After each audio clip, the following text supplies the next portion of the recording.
It's been 1 year since Türkiye entered what many are calling a new era. Since the 1980s, the PKK, designated as a terrorist organization by Türkiye, the US, and the EU, had carried out attacks against the nation. Entire communities in Türkiye's southeast were scarred and displaced as the terrorist organization took tens of thousands of lives across the country. But that all began to change on February 27, 2025, when Abdullah Öcalan, the terror group's ringleader, called for the group to lay down arms and dissolve itself as a result of Türkiye's consistent success in anti-terror operations. Days later, on March 1st, the PKK announced a cessation of attacks against Türkiye, and on May 12, the group announced plans for total dissolution, saying it will end its armed presence and activities. That materialized on July 11 in northern Iraq. In a move that was welcomed by Ankara, a group of PKK terrorists laid down their weapons and destroyed them in a fire as a symbol of disarmament. Bugün tarihte yeni bir sayfa açılmıştır.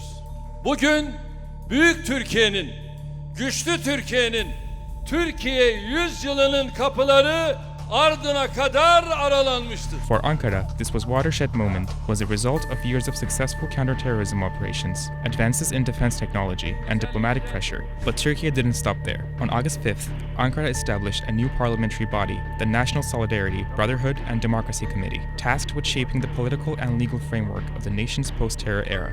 And on October 26th, the PKK terrorist organization announced the withdrawal of all its remaining militants from Türkiye into northern Iraq. Meanwhile, a crackdown against the group's Syrian branch, YPG, cemented the PKK's downfall as Syria's new leadership moved to consolidate sovereignty following the collapse of the Assad regime.